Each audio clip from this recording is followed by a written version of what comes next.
Hello everyone, কেমন আছো তোমরা? আশা করি সকলেই ভালো আছো। আমাদের সায়েন্স পয়েন্ট ডিজিটাল স্কুলে তোমাদের সবাইকে স্বাগত।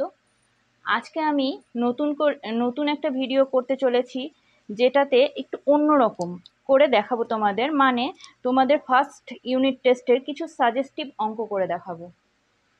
দেখো, এই অঙ্কটা ax² + bx + c = 0, যেখানে a নট ইকুয়াল টু 0 দ্বিঘাত সমীকরণের বীজদ্বয়ের অনুপাত দেওয়া আছে 1:r। এত হলে দেখাও যে r+1² = b²/ac। তাহলে দ্বিঘাত সমীকরণের বীজদ্বয়ের অনুপাত দেওয়া আছে 1:r, তাহলে আমি বীজদ্বয় ধরি সমীকরণের বীজদ্বয়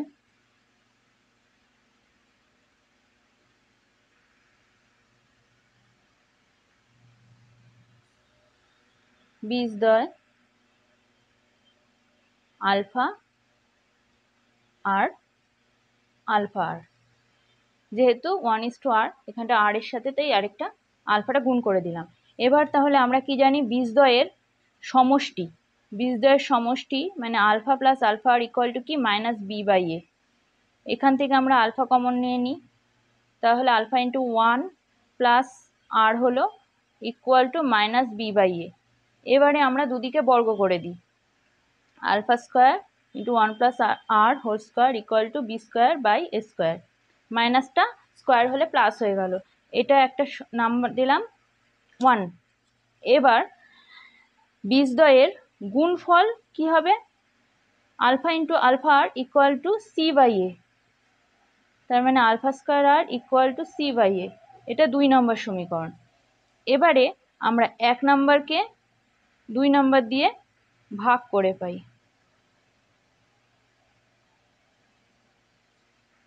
α² ইন্টু 1 প্লাস আর তার হোল স্কোয়ার বাই α² আর ইকুয়াল টু, ডান দিকেও ভাগ করে দিচ্ছি।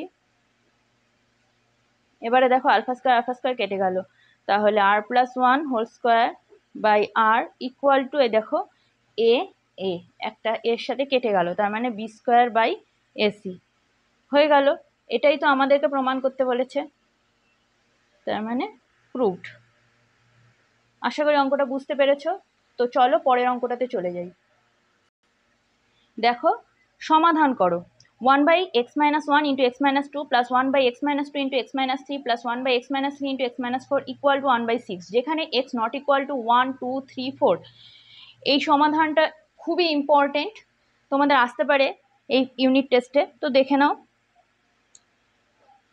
এই 1/x-1 × x-2 এটাকে আমরা লিখব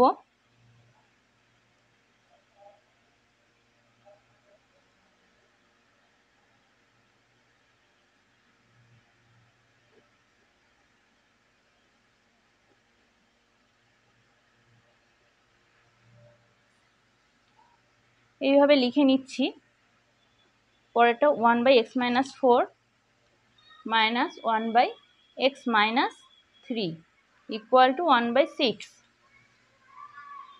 এবারে দেখো 1/x-2 এর আগে কিছু নাই, মানে প্লাস আছে, আর দেখো একই যে সংখ্যা তার আগে মাইনাস আছে, তার মানে প্লাস 1/x-2 মাইনাস 1/x-2 কেটে গেল, তারপরে প্লাস 1/x-3 মাইনাস 1/x-3 কেটে গেল, তাহলে কি পড়ে থাকছে 1/x-4 minus 1/x-1 equal to 1/6।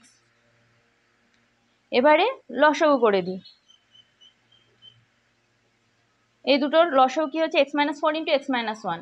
এবারে কি করব, এটাকে এটা দিয়ে ভাগ করলে কি হবে, x-1 পড়ে থাকছে, মাইনাস এখানে কি থাকছে x-4 ইকুয়াল টু 1/6। এবারে x-1 মাইনাস x মাইনাসে মাইনাসে plus 4 by x-4 × x-1 equal to 1/6। এবারে দেখো মাইনাস x প্লাস x কেটে গেল, 3/x-4 × x-1 ইকুয়াল টু 1/6। এবারে দেখো বজ্র গুণন করে দিই, x-4 × x-1 ইকুয়াল টু 3×6 = 18। এদিকে গুণ করে দিব, x² minus 4x minus x minus মাইনাসে প্লাস 4 ইকুয়াল টু 18। তাহলে x² মাইনাস 5x, তাহলে plus 4 minus 18 equal to 0, x square minus 5x minus 14 equal to 0। এবারে কি হবে, মিডল টার্ম ফ্যাক্টর করব। 14টাকে 7 দুগুণ 14, তার মানে 7 minus 2 করলে 5 আসবে। x square minus 7 minus 2 into x minus 14 equal to 0, x square minus 7x minus plus 2x minus 14 equal to 0, x into x minus 7 x common নিয়ে নিলাম, plus 2 into x minus 7 equal to 0, তার মানে x minus 7 common যাচ্ছে into x plus 2 equal to 0। সুতরাং কি হচ্ছে, হয় x minus 7 equal to 0 বা x equal to 7, অথবা x plus 2 equal to 0 বা x equal to minus 2। তার মানে x এর ভ্যালু কি কি বেরোলো, 7 অথবা -2। আশা করি বুঝতে পেরেছ। চলো পরের অঙ্কটাতে চলে যাই। বলেছে 30,000 টাকার বার্ষিক 9% চক্রবৃদ্ধি সুদের হারে 3 বছরের চক্রবৃদ্ধি সুদ নির্ণয় করো। তো একটা খুবই সহজ অঙ্ক, চক্রবৃদ্ধি সুদ। এখানে আসল দেওয়া আছে কত, 30,000 টাকা।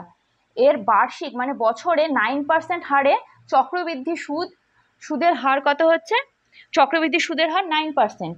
আর কত টাইম দিয়েছে, 3 বছরের।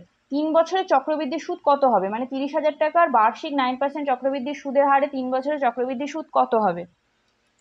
তাহলে এখানে আসল পি ইকুয়াল টু কত, 30,000, তারপরে সুদের হার আর ইকুয়াল টু কি 9%, আর সময় এন ইকুয়াল টু 3 বছর। এবারে চক্রবৃদ্ধি সুদ তাহলে কি হবে, আমরা জানি formula A minus P equal to কি, P into 1 plus R by 100 whole to the power N minus P, A equal to এটা। এবার চক্রবৃদ্ধি সুদ আমাদের বের করতে বলছে, তার মানে এখানে এবার মানগুলো বসাবো। পি এর জায়গায় 30,000, 1 প্লাস আর এর মান কত 9/100 whole to the power 3, n এর মান 3, মাইনাস পি মানে 30,000। এবারে 30,000 এটা কি করব, লসগু করে দিব নিচে 100 প্লাস 9 হোল কিউব মাইনাস 30,000। এবার 30,000 into 109/100 whole cube minus 30,000 into এই 109 হোল কিউব মানে 109/100 হোল কিউব মানে এটাকে আমরা 3 বার লিখব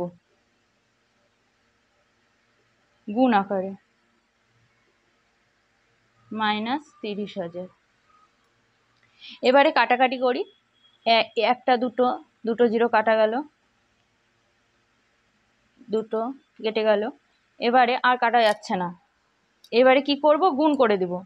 উপরে সংখ্যাগুলো সব গুণ করলে কত আসবে তোমরা করে দেখবা, এত আসবে, বাই 100 মাইনাস 30,000। এবারে 100, এটা দিয়ে যদি ভাগ করি তাহলে দুটো শূন্য, তার মানে 87 এর আগে পয়েন্ট নিয়ে নেব,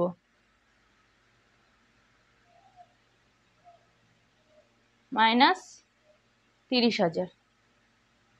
এবারে এটার থেকে এটা যদি বিয়োগ দিই আমি, তাহলে লাস্ট পয়েন্ট 87 তো থাকছেই যেহেতু এটা এরকম, আর এই 30,000 বিয়োগ দিলে কি হচ্ছে 8850, এত টাকা।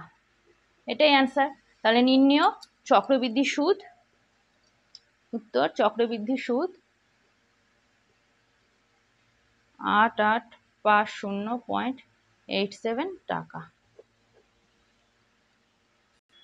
পরের অঙ্কটা দেখো, একটি গাছের উচ্চতা প্রতি বছর 20% হারে বৃদ্ধি পায়। গাছটির বর্তমান উচ্চতা 28.8 মিটার হলে 2 বছর আগে গাছটির উচ্চতা কত ছিল। তার মানে গাছটির বর্তমান উচ্চতা মানে এখনকার উচ্চতা 28.8 মিটার, তাহলে 2 বছর আগে গাছটির উচ্চতা কত ছিল, প্রতি বছর 20% হারে গাছটির উচ্চতা বৃদ্ধি পাচ্ছে। তাহলে এখানে ধরি 2 বছর আগে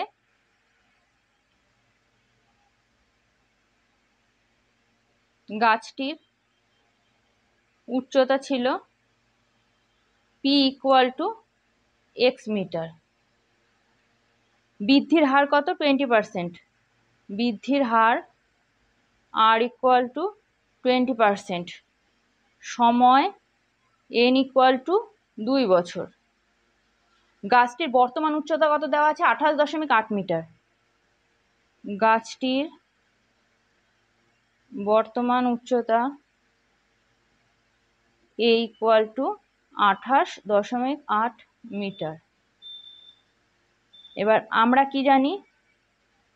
আমরা জানি p into 1 plus r by 100 whole to the power n equal to a। এখানে এবার আমরা মানগুলো বসিয়ে দিব। p এর জায়গায় কত? x ধরেছি। 1 প্লাস r এর মান 20 বাই 100, r এর মানে যে 20%, whole to the power n মানে 2, আর a 28.8। এবার x ইন্টু 1 প্লাস কাটাকাটি করে নিলাম 1/5। এবারে আমরা এখানে লসাগু করে দিই, তার মানে 5, 5 একে 5 প্লাস 1, তার মানে এটা 6/5 হোল স্কোয়ার, ওটা 28.8। তার মানে 6 6 36/25 x into x equal to 28.8 into 25/36। ডান দিকে গেল, তার মানে সংখ্যাটা উল্টে গেল। এবারে এই দশমিকটা উঠিয়ে দিয়ে আমি নিচে 10 নিয়ে আসলাম। এটা কাটাকাটি করি, 5 5 25, 5 2 10, 2 দিয়ে যাবে, 2 কে 2, 4 2 8, 4 2 8। এবার 36 দিয়ে 36, আর এটাকে 18 2 36, 7 2 14, 2 2 4, 9 2 18, 36 2 72, 9 4 9 36। তার মানে 4 5 20, 4 5 20 মিটার। তার মানে গাছটির উচ্চতা 2 বছর আগে কত ছিল? গাছটির উচ্চতা ছিল, সুতরাং গাছটির উচ্চতা ছিল 20 মিটার। এটাই অ্যান্সার। আশা করি বুঝতে পেরেছো। পরের অঙ্কটা দেখে নাও। কলমের মূল্য প্রতি ডজনে 5 টাকা কমলে 30 টাকায় আরও 6টি বেশি কলম পাওয়া যাবে। 1 ডজন কটাতে হয়? 12টা। তার মানে 12টা কলমের মূল্য 5 টাকা কমলে 30 টাকায় আরও 6টি বেশি কলম পাওয়া যাচ্ছে। তাহলে কমার পূর্বে প্রতি ডজন কলমের মূল্য কত ছিল? তাহলে ধরে নিই,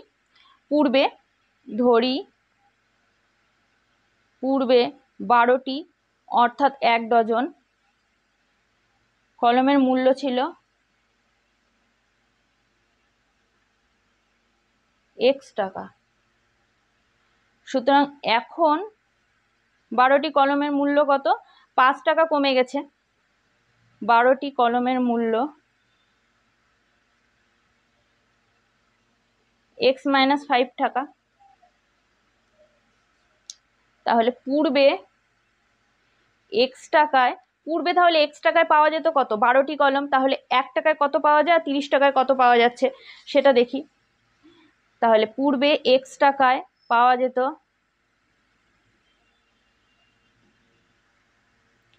12টি কলম, সুতরাং 1 টাকায় পাওয়া যেত কি? কম হবে, তার মানে 12/x কলম।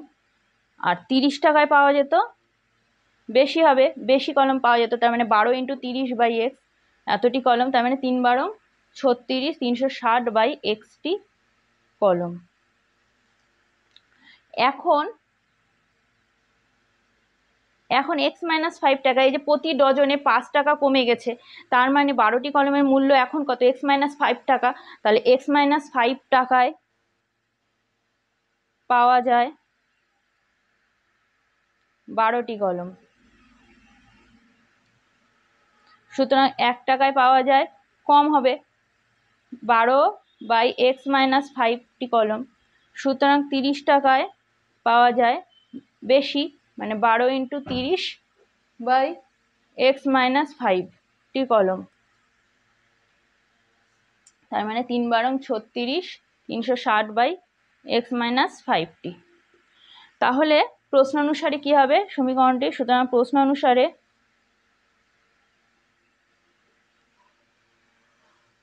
5 টাকা কমে গেছে মানে বেশি কলম পাওয়া যাচ্ছে, টাকা কমে গেছে তার মানে কলমের সংখ্যা বেড়ে গেছে, তার মানে এটার থেকে আমাদের এটা বিয়োগ দিতে হবে। 360 বাই এক্স মাইনাস 5 মানে কম টাকায় বেশি কলম পাওয়া যাচ্ছে। 360 by x minus 5 minus 360 by x equal to 6টি বেশি কলম পাওয়া যাচ্ছে। কটি বেশি? 6টি বেশি কলম পাওয়া যাচ্ছে। 5 টাকা যখন প্রতি ডজনে কমে যাচ্ছে তখন 6টি বেশি কলম পাওয়া যাচ্ছে, তার মানে 360 by x minus 5 minus 360 by x equal to 6। এবারে আমরা এই সমীকরণটি সমাধান করব, করলেই এক্স এর মানটা পেয়ে যাব। তাহলে 360 আমরা কমন নিয়ে নিই, 1 by x minus 5 minus 1 by x equal to 6 সমান সমান 1 by x minus 5 minus 1 by x equal to 360টা ডান দিকে নিয়ে গিয়ে আমরা ভাগ করে দিলাম, 6 কে 6 6 36 0 1 by 60 1 by x minus 5 minus 1 by x equal to 1 by 60। তাহলে আমরা এটাকে এবার লসাগু করব, X into X minus 5 equal to 1 by 60। তাহলে এখানে থাকছে এটা যদি এটাকে যদি এক্স মাইনাস 5 দিয়ে ভাগ দিই তাহলে কি থাকছে এক্স মাইনাস, এবার এক্স দিয়ে এটাকে ভাগ করব, এক্স মাইনাস 5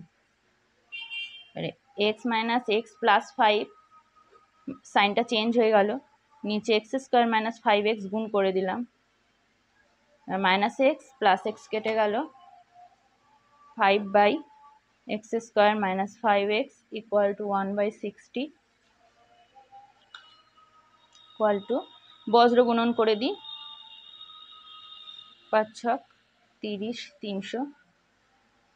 এবারে একদিকে নিয়ে আসবো,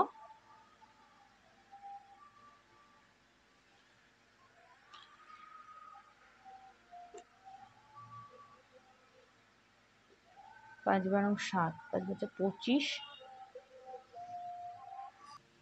দেখো 300টাকে লসাগু করলাম, করে এই সংখ্যাগুলো আসলে এবার তাহলে কি হবে, এখানে 5 আনতে হবে, যেহেতু বিয়োগ আছে বিয়োগ করে 5 আনতে হবে, তার মানে 3 5 15 আর এদিকে 5 দুগুণ 10 দুগুণ 20, তার x square minus 20 minus 15 into X minus 300 equal to 0।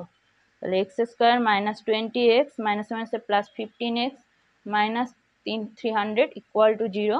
ওকে, এবার এই দুটার থেকে আমি এক্স কমন নিলাম, প্লাস 15 ইন্টু এক্স কমন নিলে 15 কমন নিলে এক্স মাইনাস 20 ইকুয়াল টু 0, তার মানে এক্স মাইনাস 20 কমন যাচ্ছে into x plus 15 equal to 0। সুতরাং কত হচ্ছে, হয় এক্স মাইনাস 20 ইকুয়াল টু 0 বা এক্স ইকুয়াল টু 20, অথবা x plus 15 equal to 0 imply x equal two minus 15। যেহেতু মূল্য কখনো ঋণাত্মক হয় না, কখনো ঋণাত্মক হয় না, তার মানে ঋণাত্মক চিহ্নটা হবে না, তার মানে মাইনাস 15 হবে না, কোনো সময় মূল্য বা দাম নেগেটিভ হয় না। সুতরাং কলমের মূল্য কত, 20 টাকা, তার মানে কলমের মূল্য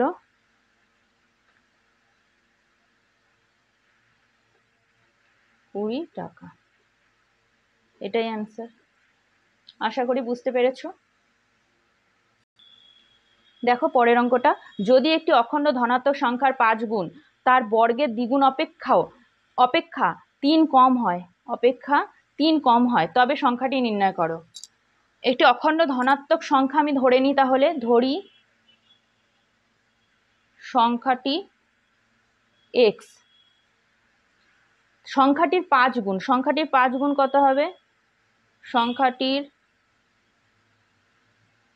5 গুণ সমান 5x, আবার বলছে তার বর্গের দ্বিগুণ অপেক্ষা 3 কম, তাহলে বর্গ সংখ্যাটির বর্গের দ্বিগুণ অপেক্ষা 3 কম, তার মানে কত হচ্ছে, বর্গ সংখ্যাটির বর্গ এক্স স্কোয়ার তার দ্বিগুণ মানে 2x স্কোয়ার অপেক্ষা 3 কম মানে -3, এটা হলো। সুতরাং প্রশ্ন অনুসারে কি হচ্ছে, এই দুটো সমান করে দেব, প্রশ্ন অনুসারে 2x square -3 equal to 5x। এবারে ক্যালকুলেশন একদিকে নিয়ে আসলাম ইকুয়াল টু 0, তাহলে 2x স্কোয়ার মাইনাস দেখো 3 দুগুণ 6, 5 আনতে হবে এখানে যেহেতু মাইনাস আছে, তাহলে 6 minus 1 into X minus 3 equal to 0, 2x square minus 6x minus minus plus x minus 3 equal to 0। তাহলে 2x কমন নিলাম, তাহলে x মাইনাস 3 প্লাস 1 কমন যাচ্ছে x মাইনাস 3, কিছু না মানে 1 কমন যায়। তাহলে এবার টোটালটা থেকে x মাইনাস 3 কমন নিলাম into 2x plus 1 equal to 0। তাহলে সুতরাং x মাইনাস 3 ইকুয়াল টু 0 অথবা 2x plus 1 equal to 0, x equal to 3 or 2x equal to minus 1, x equal to minus half. তাহলে সংখ্যাটা কি হবে, যেহেতু আমরা ধনাত্মক সংখ্যাটা নিব, সুতরাং অখণ্ড ধনাত্মক সংখ্যা, সুতরাং যেহেতু ঋণাত্মক সংখ্যা হবে না, এখানে এখানে বলেই দিয়েছে প্রশ্নে অখণ্ড ধনাত্মক সংখ্যা নির্ণয় করতে বলেছে, তার মানে নির্ণীয় সংখ্যাটি 3। খুব ইম্পর্টেন্ট অঙ্ক এটা। দেখো পরের অঙ্কটা, এটাও খুব ইম্পর্টেন্ট অঙ্ক, তোমাদের পরীক্ষায় আসতে পারে। দেখো কি আছে, x by y equal to a plus 2 by A minus 2 হলে দেখাও যে x square minus y square by x square plus y square equal to 4a by a square plus 4। তাহলে এক্স বাই ওয়াই এর মান দেওয়া আছে, আমাদের এটা প্রমাণ করতে হবে। তাহলে আমরা বাম পক্ষ বা লেফট হ্যান্ড সাইডটা নিয়ে নিই। Left hand side x square minus y square by x square plus y square. এবারে আমরা কি করব, এখানে এক্স বাই ওয়াই এর মান দেওয়া আছে, তার মানে এখানে আমরা এক্স বাই ওয়াই আকারে কিভাবে নিয়ে আনা যায় দেখো। আমরা যদি ওয়াই স্কোয়ার দিয়ে উপর নিচে ভাগ করে দিই, ওয়াই স্কোয়ার দিয়ে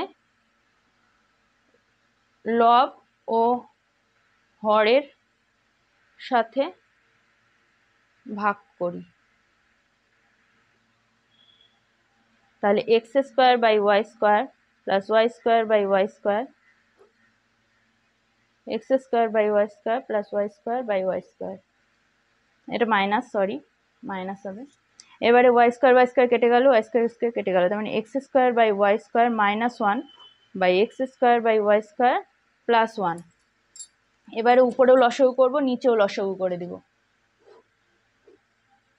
উপরেও লসাগু ওয়াই স্কোয়ার, নিচেও লসাগু y square, x square minus y square, এখানে হচ্ছে x square plus y square.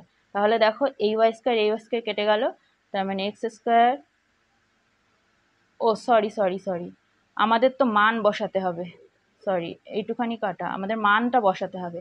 তার মানে এক্স বাই ওয়াই তার হোল স্কোয়ার, এই যে এক্স স্কোয়ার বাই ওয়াই স্কোয়ারটাকে এক্স বাই ওয়াই তার হোল স্কোয়ার করলাম, minus 1 by X by Y তার হোল স্কোয়ার প্লাস 1।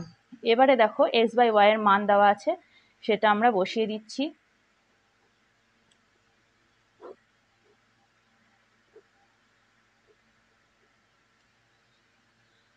এবারে ভেঙে দিব, A plus 2 whole square by A minus 2 whole square minus 1 by A plus 2 whole square by A minus 2 whole square plus 1। এবারে দেখো উপরে লসাগু করে দিই, তার মানে এ মাইনাস 2 তার হোল স্কোয়ার, নিচেও তাই এ মাইনাস 2 তার হোল স্কোয়ার, উপরে তাহলে কি থাকছে এ মাইনাস 2, এই হোল স্কোয়ারটা কেটে যাচ্ছে, তার মানে এ প্লাস 2 হোল স্কোয়ার মাইনাস এ মাইনাস 2 তার হোল স্কোয়ার, এখানে হচ্ছে এ প্লাস 2 হোল স্কোয়ার প্লাস এ মাইনাস 2 হোল স্কোয়ার।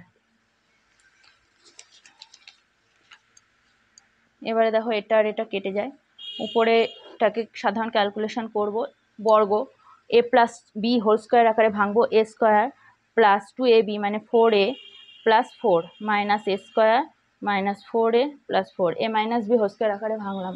পরেরটাও তাই, A square by 4a plus 4 plus A square minus 4a plus 4। এবারে উপরে মাইনাস, ব্র্যাকেট থেকে বের করব, সাইন চেঞ্জ করে দিব।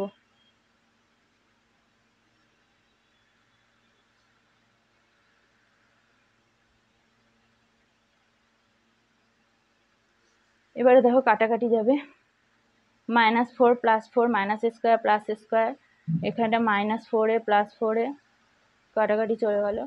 এবার উপরে কি হচ্ছে 4a plus 4a 8a by এটা 2a square plus 8 equal to 8a by এখানে নিচে 2 কমন নেব, তাহলে a স্কোয়ার প্লাস 4, তাহলে এই 2 দিয়ে এটাকে কাটলে কি হবে, 8কে কাটলে 4 হবে, তার মানে 4a by a square plus 4, এটাই right hand side root.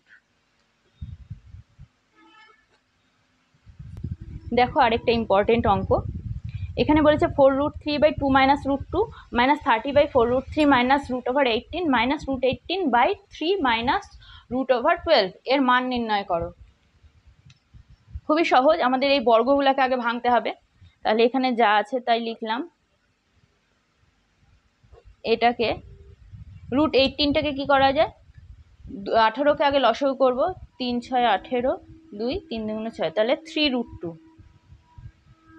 Minus এটাও তাই 3√2/3 মাইনাস 12টাকে ভাঙলে 2 6 2 12, 2 3 2 6, তাহলে 2√3।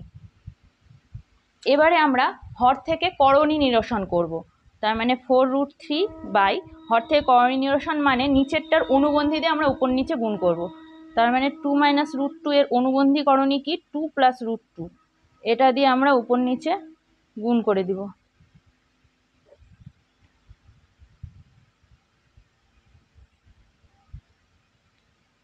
এটার ক্ষেত্রেও তাই, নিচেরটার অনুবন্ধী করণী দিয়ে আমরা উপর নিচে গুণ করে দিচ্ছি,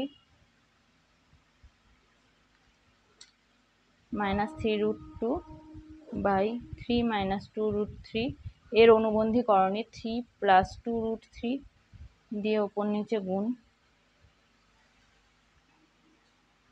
এবারে উপরে গুণ করে দিলে, না উপরে যা আছে তাই রাখলাম, নিচে a minus b into a plus b মানে a square minus b square, এখানেও তাই উপরে যা আছে তাই থাকলো, আর নিচে a square minus b square,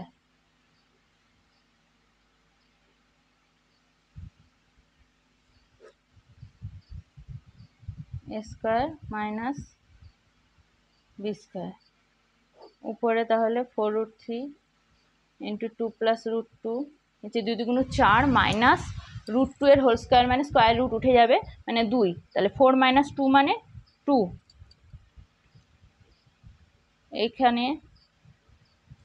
এখানে কি হচ্ছে 4 4 16 আর √3 রুট আর স্কোয়ার উঠে যাবে 3, তার মানে 3 3 16 48 মাইনাস 3 3 9 আর 2 9 2 18 মাইনাস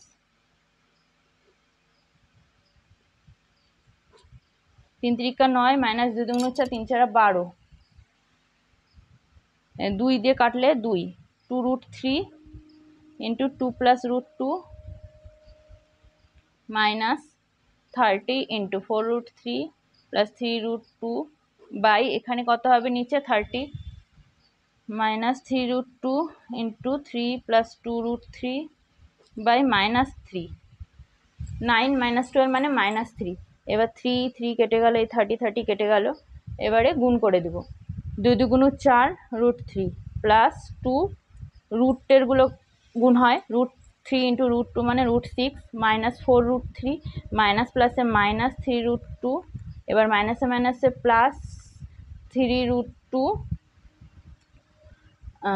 প্লাস 2√6, তার মানে এবারে দেখো প্লাস মাইনাস একই রকম থাকলে কাটা যাবে, প্লাস 3√2 মাইনাস 3√2 কেটে গেল, মাইনাস 4√3 প্লাস 3√3 কেটে গেল, তার মানে 2√6 প্লাস 2√6 তার মানে 4√6, এটাই অ্যান্সার। আরেকটি খুব ইম্পর্টেন্ট অঙ্ক দেখো তোমাদের, ঘনকাকৃতি একটি সম্পূর্ণ জলপূর্ণ চৌবাচ্চা থেকে সমান মাপে 64 বালতি জল তুলে নিলে চৌবাচ্চাটির 1/3 অংশ জলপূর্ণ থাকে। চৌবাচ্চাটির একটি ধারের দৈর্ঘ্য 1.2 মিটার হলে প্রতিটি বালতিতে কত জল ধরে হিসাব করো।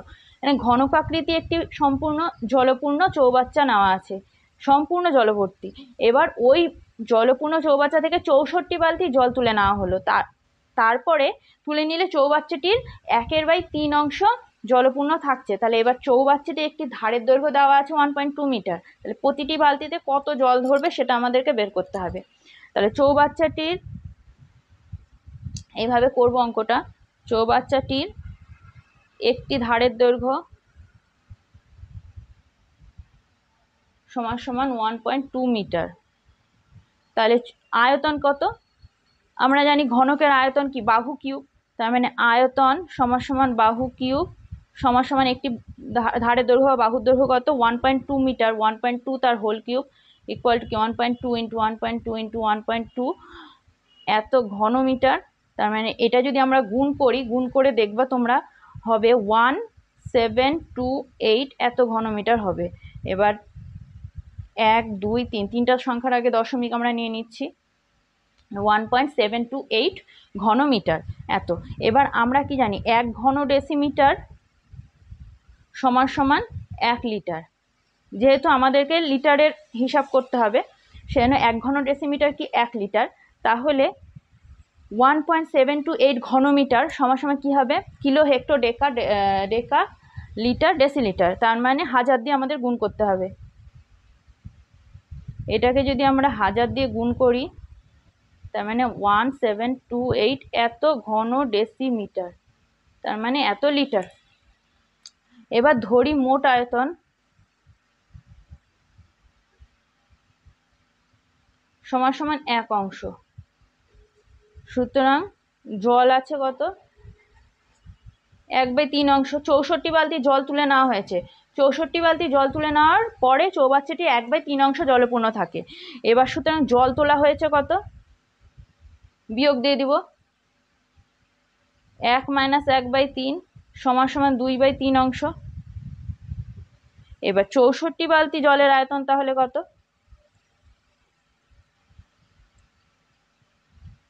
সমান সমান 1728 এত এর 2/3 এত ঘন ডেসিমিটার।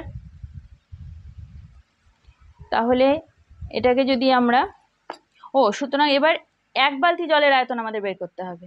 1 বালতি জলের আয়তন সমান সমান 1728 ইন্টু 2/3 ইন্টু কত কম হবে 64 বালতি জলের আয়তন যা হবে 1 বালতির কম হবে, তার মানে 64টা এদিকে ভাগ হয়ে যাবে।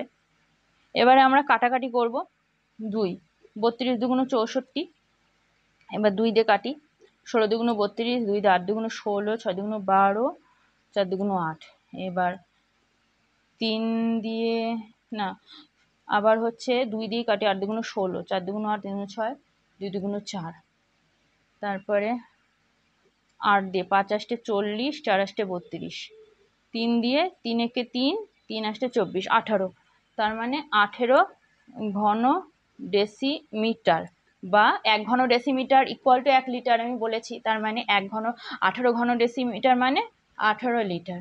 তার মানে অ্যান্সার কি হবে, প্রতিটি বালতিতে 18 লিটার জল ধরবে। আশা করি অঙ্কগুলো বুঝতে পেরেছো তোমরা। যদি বুঝতে না পেরে থাকো বা কোনো অসুবিধা থাকে তাহলে আমাদেরকে কমেন্ট বক্সে কমেন্ট করে জানাতে পারো। Thank you.